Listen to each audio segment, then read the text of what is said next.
আমার বাড়িতে এসে জানতে চাইলেন তোমার স্ত্রী কোথায়। আমি সবকিছু খুলে বললাম।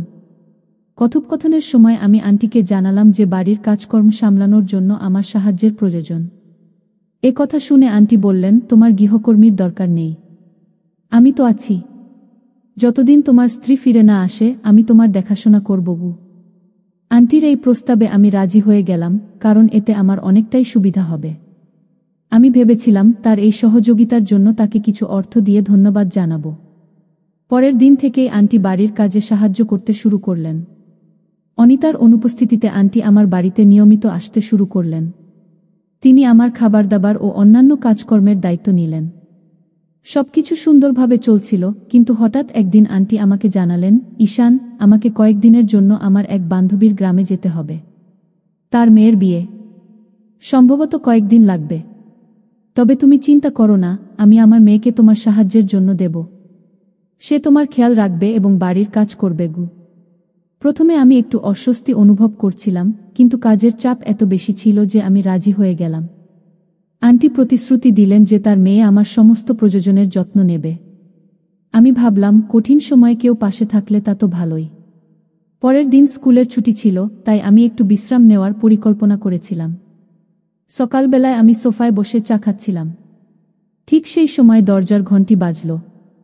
আমি চায়ের কাপটি টেবিলে রেখে দরজা খুলতে গেলাম। দরজা খুলতেই আমার চোখ যেন স্থির হয়ে গেল, আর মনটা অস্থিরতায় ভরে উঠল। দরজার সামনে দাঁড়িয়েছিল এক অপরূপ সুন্দরী মেয়ে। তার চেহারায় ছিল নিষ্পাপ একটা সৌন্দর্য, আর তার পোশাক ছিল আধুনিক, যেন কোনো চলচ্চিত্রের চরিত্র থেকে উঠে আসা। আমি কয়েক মুহূর্তের জন্য বিস্ময়ে তাকিয়ে রইলাম। আমার হৃদস্পন্দন দ্রুত হয়ে গেল, যেন সময় থমকে দাঁড়িয়েছে। তার বড় চোখগুলো কেমন জানি গভীর এক আকর্ষণ তৈরি করছিল। তার ঠোঁটের কোণে থাকা হালকা হাসিটা যেন আমার ভেতরের সব আবেগকে জাগিয়ে তুলল। আমি কথা বলার জন্য মুখ খুলতে গিয়েও থেমে গেলাম। কি বলবো, কিভাবে শুরু করব, কিছুই মাথায় আসছিল না। তার চোখের ভাষা পড়ার চেষ্টা করছিলাম, যেন সেখানে লুকিয়ে আছে অনেক অজানা গল্প। এই মেয়েটির উপস্থিতি যেন আমার জীবনের এক নতুন অধ্যায়ের সূচনা হতে চলেছে। মেয়েটি ধীরে ধীরে বলল, আমি প্রিয়া, তোমার আন্টির মেয়ে। মা আমাকে তোমার কাছে পাঠিয়েছেন। কি তার কণ্ঠস্বর যেন মনের মধ্যে এক অন্যরকম অনুভূতি সৃষ্টি করল। আমার হুঁশ ফিরে আসতেই আমি প্রিয়াকে ভেতরে আসতে বললাম এবং গভীরভাবে শ্বাস নিলাম। আন্টির মেয়ের কথা শুনেছিলাম আগে, কিন্তু এই প্রথম তাকে দেখলাম। প্রিয়া ঘরে ঢুকে চারদিকে একটু তাকালো।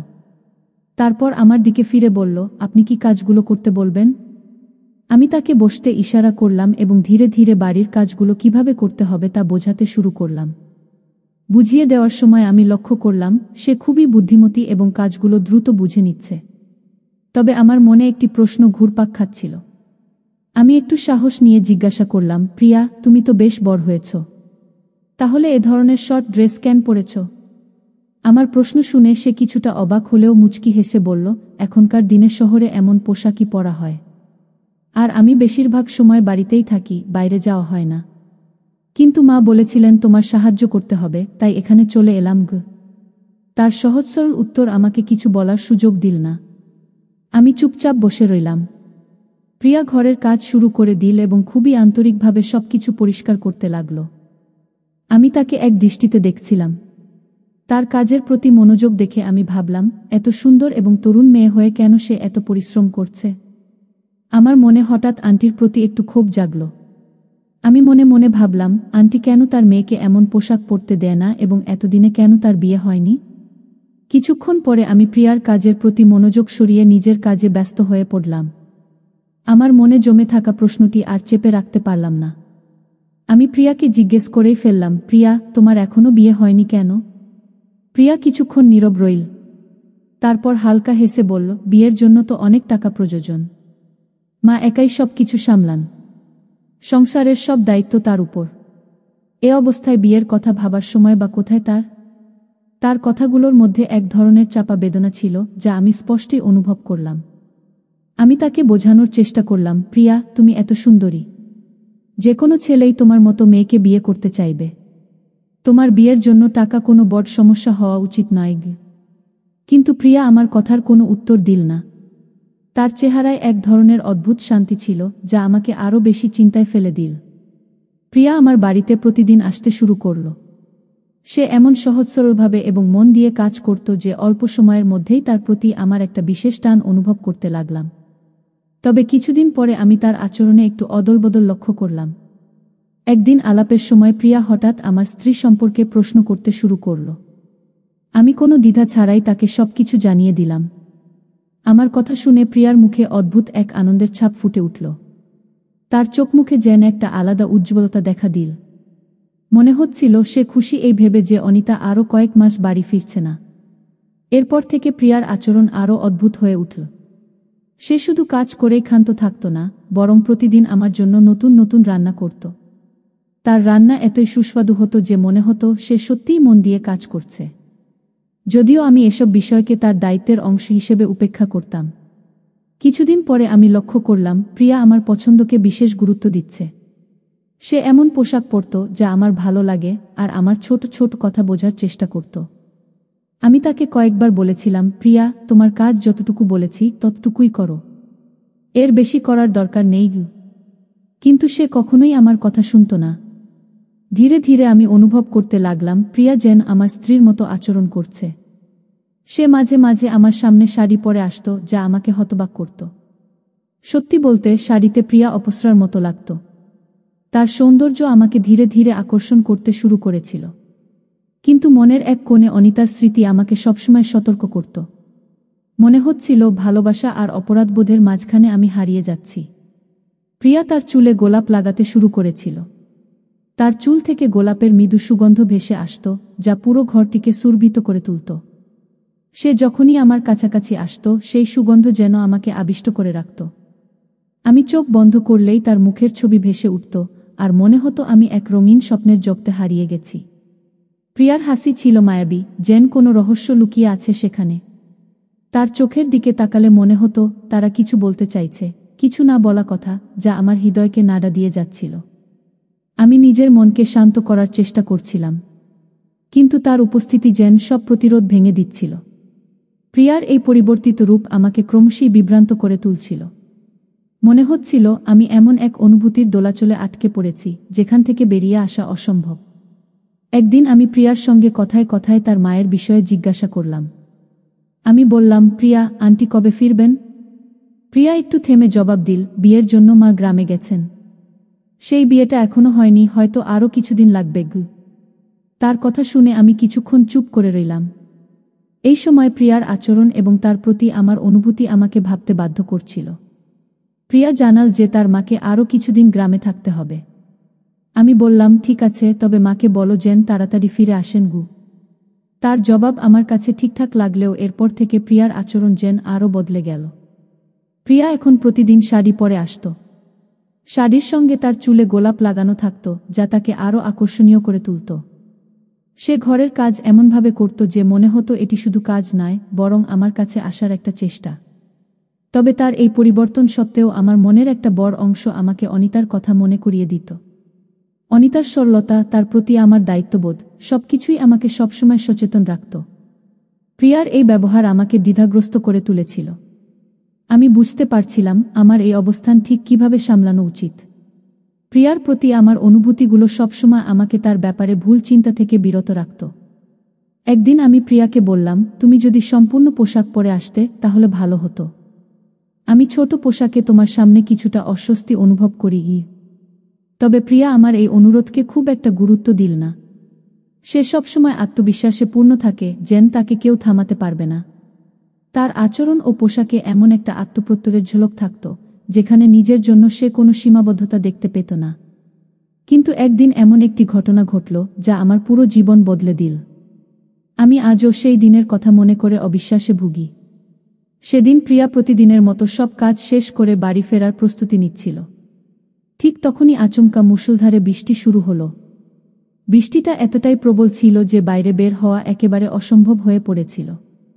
প্রিয়ার কাছে ছাতাও ছিল না, আর তার বাড়ি ছিল অনেক দূরে। পরিস্থিতি দেখে আমি বললাম, প্রিয়া, আজ রাতটা তুমি এখানেই থেকে যাও। এত প্রবল বৃষ্টিতে বাইরে যাওয়া নিরাপদ নয়। সে প্রথমে একটু দ্বিধায় পড়েছিল, কিন্তু পরে আমার কথা মেনে নিল। আমি তাকে বোঝালাম, তোমার মা গ্রামে আছেন এবং তোমার বাড়িতেও কেউ নেই, তাই এখানেই থাকা তোমার জন্য সঠিক হবে। প্রিয়া রাজি হয়ে রান্নাঘরে গেল এবং আমাদের জন্য খাবার প্রস্তুত করতে লাগল। যখন খাবার প্রস্তুত হল তখনও বৃষ্টি আরও তীব্র হয়ে চলছিল। আমরা একসঙ্গে খাবার খেলাম। প্রিয়ার স্বভাব খুবই সহজ সরল এবং প্রাণবন্ত ছিল। তার এই আচরণ আমার মনের দ্বিধাগুলো অনেকটাই কমিয়ে দিল। খাওয়ার পর আমি তাকে বললাম, তুমি হলের সোফায় ঘুমিয়ে পড়ো, আর আমি আমার ঘরে ঘুমাচ্ছি। দিনভর কাজের ক্লান্তিতে সে দ্রুত ঘুমিয়ে পড়ল। আমি নিজের ঘরে গিয়ে মোবাইলে কিছু দেখতে শুরু করলাম, কিন্তু মনটা শান্ত ছিল না। প্রিয়ার উপস্থিতি আমাকে অদ্ভুতভাবে অস্থির করছিল। রাত প্রায় মাঝখান। হঠাৎ পিপাসা পেল। আমি রান্নাঘরে গিয়ে পানি খেলাম। ফিরে আসার সময় হঠাৎ চোখ গেল সোফার দিকে, যেখানে প্রিয়া ঘুমাচ্ছিল। রাতের নরম আলোতে তার মুখ একদম ভিন্ন দেখাচ্ছিল। সে যেন কোনো অপ্সরা। তার লম্বা চুল গাল ছুঁয়ে পড়ছিল, আর ঘুমের মধ্যেই বারবার চুল সরানোর চেষ্টা করছিল। তার প্রতিটি নড়াচড়া, মৃদু নিঃশ্বাসের শব্দ আর মুখের সৌরভতা আমাকে থমকে দিয়েছিল। আমি নিজেকে সামলানোর চেষ্টা করলাম, কিন্তু সেই রাতে প্রিয়ার সৌন্দর্য যেন আরও বেশি উজ্জ্বল হয়ে উঠেছিল। বাইরে বৃষ্টির শব্দ আর বিদ্যুতের ঝলকানি আমার মনে অদ্ভুত এক ঝড় তুলেছিল। বৃষ্টির তীব্র ধারা আর বিদ্যুতের গর্জন যেন আমার অস্থিরতাকে আরও বাড়িয়ে তুলছিল। প্রিয়া তখন সোফায় শুয়েছিল। তার মুখের সরলতা আর সৌন্দর্যের মাঝে আমি যেন হারিয়ে যাচ্ছিলাম। তার মুখে ছড়িয়ে থাকা এলোমেলো চুলের কয়েকটি লট তাকে আরও আকর্ষণীয় করে তুলছিল। হঠাৎ একটি প্রচণ্ড বজ্রপাত হল। ভয়ে প্রিয়া দ্রুত উঠে দাঁড়ালো এবং আতঙ্কে আমাকে জড়িয়ে ধরল। তার এই অপ্রত্যাশিত স্পর্শ যেন আমাকে ভেতর থেকে নাড়া দিয়ে গেল। আমি তার পিঠে হাত রেখে তাকে শান্ত করার চেষ্টা করলাম। সেই মুহূর্তে তার উপস্থিতি আমার মনের গভীরে এক অদ্ভুত অনুভূতির জন্ম দিয়েছিল।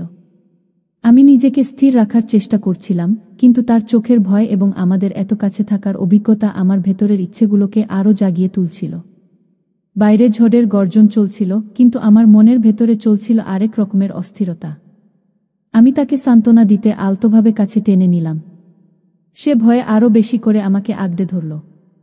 মনে হচ্ছিল আমাদের দুজনের অস্তিত্ব যেন এক হয়ে যাচ্ছে। বৃষ্টির ধারাপাত অবিরাম চলছিল, থামার কোনো লক্ষণ দেখা যাচ্ছিল না। তার উষ্ণতা আমাকে সেই অনুভূতিগুলোর কথা মনে করিয়ে দিচ্ছিল, যা আমি বহুদিন ধরে নিজের মধ্যে লুকিয়ে রেখেছিলাম। হঠাৎ প্রিয়া নিচু স্বরে বলল, ঈশান, তোমাকে প্রথম যেদিন দেখেছিলাম সেদিন থেকেই আমি তোমাকে পছন্দ করি। তাই আমি সবসময় তোমার কাছাকাছি থাকার অজুহাত খুঁজতাম। তার কথাগুলো আমার হৃদয়ে এক অদ্ভুত ছাঁকুনি দিল। সে এতটা খোলামেলা তার অনুভূতি প্রকাশ করছিল, আর আমি নিজেকে সংযত রাখার জন্য লড়াই করছিলাম। সেই রাতে আমরা দুজনেই একে অপরের উপস্থিতিতে যেন হারিয়ে গিয়েছিলাম। বৃষ্টি ধীরে ধীরে থেমে গিয়েছিল। প্রিয়া আমার কাছ থেকে একটু দূরে সরে গিয়ে শান্তভাবে ঘুমানোর চেষ্টা করল, কিন্তু আমার মধ্যে তখন অপরাধবোধ আর নানা চিন্তার ঢেউ উঠছিল। সারারাত আমি জেগেছিলাম, নিজের ভেতরে চলমান দ্বন্দ্বের সঙ্গে লড়াই করছিলাম। ভোরবেলা যখন ঘুম ভাঙল, আমি দেখলাম প্রিয়া এখনও আমার পাশে ঘুমিয়ে আছে। আমার হৃদয় তখন জোরে ধুকপুক করছিল। দ্রুত নিজেকে সামলে নিয়ে আমি ধীরে ধীরে প্রিয়াকে সরিয়ে দিলাম এবং ঘর থেকে বেরিয়ে এলাম। আমার মন তখন হাজারো প্রশ্নে জর্জরিত।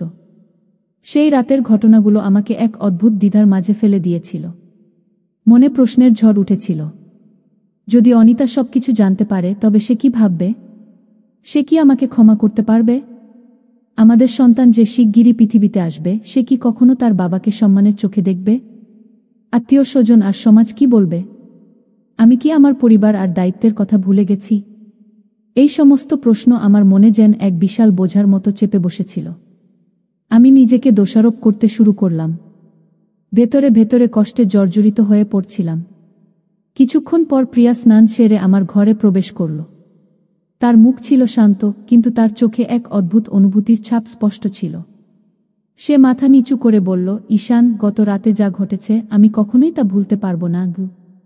তার কথাগুলো শোনার পর আমি আরও বেশি অপরাধবোধে ভুগতে লাগলাম। মনে হচ্ছিল আমি যেন নিজের ভুলের ভার সইতে পারছি না। আমি আরও বেশি অস্থির হয়ে পড়লাম। তাড়াতাড়ি বললাম, প্রিয়া, আমাকে ক্ষমা করে দাও। এটা সব আমার দোষ। আমার এমন করা উচিত ছিল না। কিন্তু প্রিয়া আমার কথা মাঝপথে থামিয়ে দিয়ে বলল, থামো ঈশান, তোমাকে ক্ষমা চাইতে হবে না। দোষ আমারই ছিল। আমি যেদিন থেকে তোমার বাড়িতে এসেছি, তুমি কখনো আমাকে ভুল চোখে দেখোনি। তোমার এই ব্যবহারে আমি মুগ্ধ হয়েছি গিয়ে। সে আরও বলল, তুমি একদিন আমাকে ছোট পোশাক না পরে পুরো পোশাক পরতে বলেছিলে। এই কথাটি আসলে আমার মায়ের বলার কথা ছিল, কিন্তু তুমি সেটা বলেছ আমার সম্মানের কথা ভেবে। তুমি সবসময় আমার ভালোর কথা ভেবেছ, আর এটাই আমাকে তোমার দিকে আকৃষ্ট করেছে গি। তার এই কথাগুলো শুনে আমি আরও বেশি অস্বস্তিতে পড়ে গেলাম। আমি বুঝতে পারছিলাম না তার কথার কি জবাব দেব। প্রিয়া আরও বলল, ঈশান, আমি এখানে তোমার সঙ্গে একা থেকেও কখনোই তোমার কাছ থেকে কোনো খারাপ আচরণ পাইনি।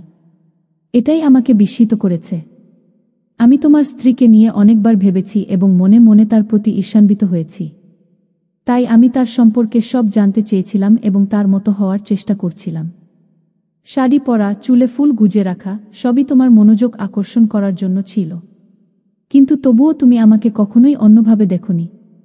সত্যি বলতে, তোমার মতো সৎ মানুষ আমি আর কখনো দেখিনি গিয়ে। প্রিয়ার এসব কথায় আমার মনে এক অদ্ভুত অস্বস্তি আর অপরাধবোধ সৃষ্টি হচ্ছিল। আমি তখন যেন এক দোষী ব্যক্তির মতোই নিজেকে অনুভব করছিলাম। কিছুক্ষণ চুপ থাকার পর বললাম, প্রিয়া, আমাকে ক্ষমা করে দাও। যা হয়েছে তা ভুলে যাও। আমি তোমাকে কিছু টাকা দেব। কাল থেকে তুমি আর আমার বাড়িতে আসবে না গি। প্রিয়া শান্ত গলায় বলল, ঈশান, আমি কোনো টাকা চাই না। যা ঘটেছে তা শুধু আমাদের মধ্যে থাকবে। তুমি নিশ্চিন্ত থাকো। আমি কখনো কাউকে কিছু বলবো না, তোমার স্ত্রীকেও না। আমি তোমার সংসার ভাঙতে চাই না। যা হয়েছে তাতে আমি তোমার মতোই দায়ী। চিন্তা করো না গে। এই কথা বলে প্রিয়া চলে গেল। তারপর থেকে আমি কয়েকদিনের জন্য স্কুলে যাওয়া বন্ধ করে দিলাম। বাড়িতেই সময় কাটাতে লাগলাম, কারণ কোথাও মন বসছিল না। এরপরে প্রিয়া আর কখনো আমার কাছে আসেনি। এমনকি আন্টিও কয়েকদিনের জন্য আসা বন্ধ করে দিলেন। সময় ধীরে ধীরে কেটে যাচ্ছিল। একদিন হঠাৎ আমার স্ত্রী ফোন করল। সে বলল, তুমি বাবা হয়েছ। তোমার একটি চাঁদের মতো ছেলে হয়েছে গি। সেই দিন থেকে আমি আমার ছেলের আনন্দে এতটাই মগ্ন হয়ে পড়লাম যে সেই রাতের ঘটনা সম্পূর্ণ ভুলে গেলাম। আমার স্ত্রী বাড়ি ফিরে এসেছিল। আমি আমার স্ত্রী ও ছেলের সঙ্গে সুখী জীবন কাটাচ্ছিলাম। কিন্তু একদিন হঠাৎ দরজার বেল বাজল। আমি দরজা খুলে দেখলাম দরজার সামনে একটি উপহার রাখা রয়েছে। আমি চারপাশে তাকালাম, কিন্তু কাউকে দেখতে পেলাম না। এরপর আমি উপহারটি তুলে নিলাম এবং বাড়ির ভেতরে এসে ধীরে ধীরে সেটি খুললাম। উপহারটির ভিতরে ছিল ছোট শিশুর খেলনা, নরম তুলতুলে জামা কাপড় এবং একটি লাল গোলাপ। মুহূর্তেই বুকের ভেতরটা কেঁপে উঠল। বুঝতে আর বাকি রইল না, এটি প্রিয়া রেখে গিয়েছে। মনের মধ্যে এক অদ্ভুত ভারী অনুভূতি তৈরি হল। স্মৃতিগুলো চোখের সামনে ভেসে উঠতে লাগল। তার হাসি, তার ছোঁয়া আর সেই দিনগুলোর কথাগুলো বারবার মনে পড়তে লাগল। ঠিক তখনই আমার স্ত্রী জিজ্ঞাসা করল, এই উপহারটিকে রেখে গেল?